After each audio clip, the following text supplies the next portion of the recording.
Hey Rangers fans, welcome to Bleeding Blue Shirts, the live stream here from the MSG studios, right outside the Ranger dressing room. There's the corridor where they walk out on the ice, our Squarespace studio. John and Dave with you as the Rangers prepare for an afternoon affair against the Anaheim Ducks. Davey, when the Rangers played Monday night here at the Garden against Nashville, they were 3 back of the cut line. 3 games later, 3 losses, 3 wins for the Flyers. It's now 9. It kind of makes this a little bit important next 24 to 28 hours. Yeah, it sure does, right? I think we thought going into the Toronto game, you had 3 games prior to the break. You're going to have time off. And I think there was a sense this is going to be a pretty important 3-game spell. And obviously, as you point out, the people around you, when they win and you're losing, you're not gaining ground, that's for sure. Right. And I think ultimately, too, there's a couple ways to look at things. You're going to lose, you're not going to win every game. It's how do you lose? And I think the other night felt guilty of just playing right into a team that is going to, and we talked before as we get together in our production meetings and stuff about how Toronto will really make you pay on soft areas of the ice, and you turn the puck over and don't make the really good fundamental plays. So I think that was as disappointing as any thing out of that loss. My impression from the coaching staff was just how they lost, and that's not good. Yeah, and when you listen to David Quinn after the game, he said this was one of the poorest games we played in a while in terms of managing the puck, which he said before the game was the most important element, and decision making. And I think if there was a microcosm moment, it was at 4-3, next shift after the goal, Ryan Strome goes backwards with a puck that gets plucked out of midair by Marner, who just takes it to the net and scores. Well, I think it's interesting now when you listen to the coaches who go to coaches' clinics and are privy to the kids coming up. And the kids coming up now are all encouraged to score, all encouraged to make that cute play, that pretty play, that where the fundamental play 9 times out of 10 is the right play. So when Strome's in a position, you always look right. He's in that position that if he gains the line, you've gained a zone. And the problem is when you chip it back, you haven't gained a zone, and now you're close to your own net. And listen, Marner knocks it out of the air, but you also have to be aware who's out there.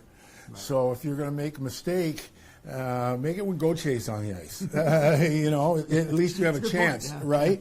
So that's always all those things that are part and parcel to if the little things do add up quickly when it's not going right.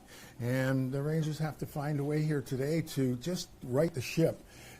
And that will start with a game that gives yourself a chance without the self-inflicted stuff. And there was some resilience that we saw from the Rangers. Down 2-0 early. They scored the 2 late in the first period. And then they score the 1 after being down 3-2. And I think all 3 of those goals you can pretty much write up to forecheck. Yeah. And hard work is what created all 3 of those goals. And maybe if you just run those on a continuous loop and say, forget the East-West stuff, this is the stuff that works. This is how you score. Well, again, and I don't know that in this venue we've had a chance to talk about or make the observation that maybe the worst thing that happened to this team was that tic-tac-toe beautiful goal they scored in Ottawa. In Ottawa, yeah. In game 2, I believe it was. Game 2. Yeah. And I'm going to say it's the game's not that easy. It's not that easy. And it's not that easy, and you don't get that opportunity often.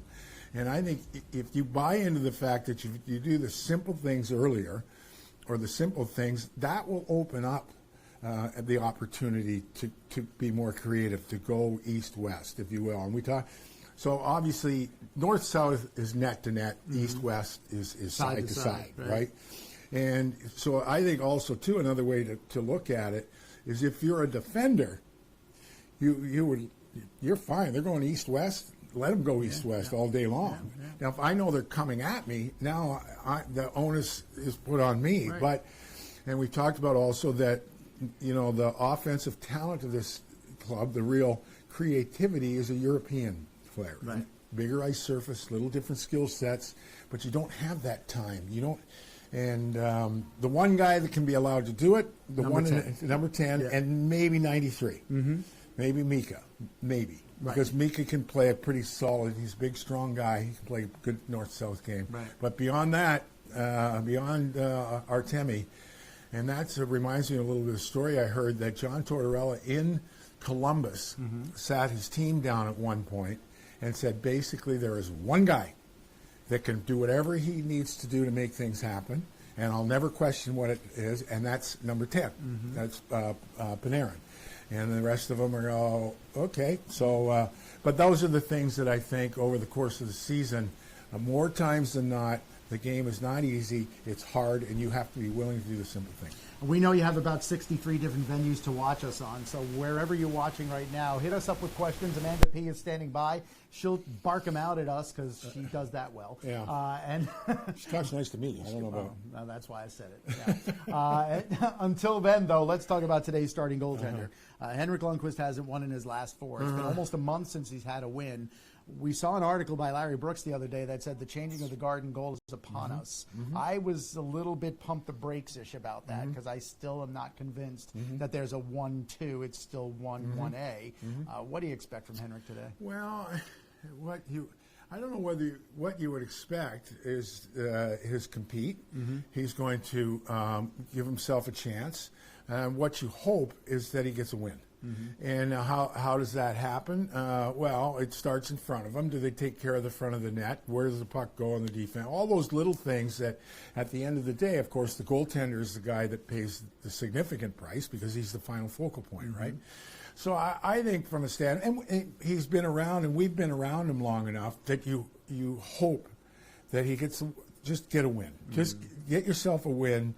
Get off this kind of schneid that we have seen in the last two seasons.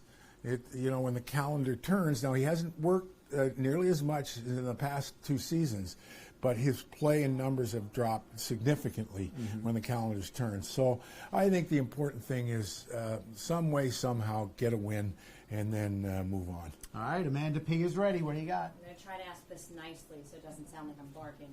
You're not succeeding so far. Go ahead. So Bill on Facebook wants to talk a little bit about Quinn juggling the lines a lot. Bill seems to think that by juggling the lines, you're not really letting the players gel. What do you think about that? There is a constant, endless debate about that. It goes back, I've been covering this team since Tom Rennie. It goes back to probably when Emil Francis coached, or even before that. What's the standard NHL philosophy when things aren't necessarily going for 5 goals? Well, I think that I don't know that there's a standard philosophy. I really think that it's the coach and giving how the team is playing or a certain person is playing. I think it's a little more impatient market. We're an impatient community to begin with, that you just don't allow things to kind of grow. And because what happens, not only the coaches, but our fans are scrutinizing game to game, shift to shift. And I do think that it's important to create and allow something to grow a little bit and just leave it alone for a while and see what happens. And sometimes, even if it's 3-0 in the second period and you can tell that things aren't clicking, that seems to be when David. Well, I think again, it's your perspective, right? And his perspective, we've talked about it before. From a coach's perspective, it's period to period, game to game. His life and reputation is on the line. So, but personally, not having ever been in the position to coach in the NHL, I think at some point you just have to maybe leave things be. Now, there's been a chemistry with Ryan Strome and Panarin, right? So they're moving Kako around, and he's hit a wall. He has hit a wall, which is bound to happen. So, and Buchnevich, now, it looks like you get stuff out of him when you move him down in the lineup. And Chris Kreider, I'm not sure that makes any difference. It's just whatever mindset he's in on any particular night. So there are some guys that will respond. But again, if they're changing a lot of lines, and one thing is it's not going well. When it's going well, there's not a lot of reason to change. That is true. All right, let's talk a little bit about the opponent today, because the Anaheim Ducks come in off of a crazy Saturday on Long Island. Right, they had leads 3 different times, blew them all 3 times, won in a shootout. Their last 3 wins are in shootouts, including last Saturday against the Rangers, and it sounds like they've got some health issues with the team, right? Yeah, well, I guess Getzlaf didn't play yesterday as the flu, and Raquel sounds like he left the game in the 3rd period yesterday with it sounded like a lower body injury. But there is a bit of a flu bug. They have 8 defensemen on their roster. It sounds like they may dress 7. And this is a team, when you take Getzlaff out of the mix, and Raquel had 3 assists last week, and you take Getzlaff out of the mix, it's a decidedly a different team. And the kid Terry, too, who was one of their younger guys, is a knee injury now. He's out of the lineup. I thought he was really good with Comtois and Steele last week. So I know Gibson played yesterday. I haven't heard yet whether Miller will be in goal. I think he will be. Yeah, it sounds like he was going to be. Which makes it a matchup of 2 of the oldest players in the league. Right. Yeah. 2 guys that you go back to the days of Buffalo and the Rangers when Buffalo in the late 2000s. Right. So I just think that there's one thing, the Rangers, and I know it is a bit of a cliche when you hear the coach or the players say we have to take care of our game, do the things that give us a chance.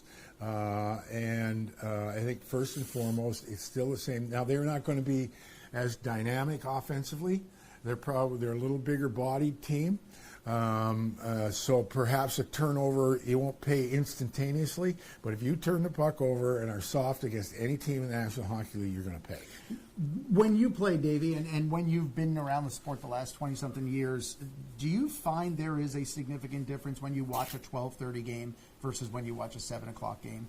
Can you tell that the player's routine that happens during a 7 o'clock game is significantly altered, and therefore so is the play? Well, we had a 1 o'clock start last Saturday. We were Saturday in Anaheim. And 3 minutes in the game, we're up 2-0. Right. So that didn't seem to be a factor then. Exactly. But no, I think you do get in. It was a long time ago I played, and there are a lot of things have changed, and the schedule is a little more set. You play Wednesday, Thursday, Sunday, Wednesday, Saturday, Sunday. And you'd get into routines. There was always a morning skate. There weren't many afternoon games, but I think the thing is, in those days anyway, there was a certain game day routine that would be compromised with a 1 o'clock start. I remember the Bruins used to play 1 o'clock on Saturday afternoons, and that was like, it was like 1:15 in the morning, and you'd been hit by Terry O'Reilly, Wayne Cat, or in the afternoon, and Jonathan, twitching by 2 o'clock. John Winsink. I'm like, oh my God, please, I'm not even awake yet, Right. But I think. Creatures of habit. I can't help but think that a lot of times the NBC games, a lot of times they don't end up, those 12:30 starts on Sunday never end up being the games that you would hope for. And I don't know, it's specific to time, so we'll see. Steve Valiquette made a point on the air the other night that this is the time of year as well where you see a lot of high-scoring games in the league, and when you've looked around the last couple of days, it's been borne out. And he believes the reason why is because of all the distractions that get in the way of a player's normal routine. Families come to town, Christmas shopping happens, there's more of a bustle in the city. He said that Benoit Allaire used to pull the goalies in and basically tell them, this is what's going to happen. Right. And if it's a 5-4 or a 6-5 game, don't be surprised. Yeah, just hang in there. Well, it's an interesting theory. Yeah, it's a goaltender, though, but you got to be careful, those goalies. I put interesting in quotes when goalies say anything. You get Steve and Benoit theorizing about anything. You're like, hey, whoa. It's not exactly Pythagorean, is it? No, I think there's probably something to be said that. It's a distracting... it's the most distracting time of the year because the holiday is one that affects everyone. You talk to the Finnish kids; they have a certain way to celebrate the time. Right. The Russian kids, New Year's is the big time for them, and for the North Americans, it's that time of the year. And then you turn the corner and you get into the dog days. So all in all, the Rangers just look here today to take care of their own business against a team that sounds like they're going to be banged up. It might be a bit of a grind. But they've got to find a way to get a win. Well said, especially because they go on the road right after the game and they'll play in Philly tomorrow night. So that said, this is our last Bleeding Blue Shirts before the holidays. So Merry Christmas, Happy Hanukkah, Happy Holidays. We'll see you again Friday at the Garden. I know this, which is crazy. Friday here, Carolina. All right, we'll see you then. Thanks, everyone. He's getting better. I am. Slowly but surely.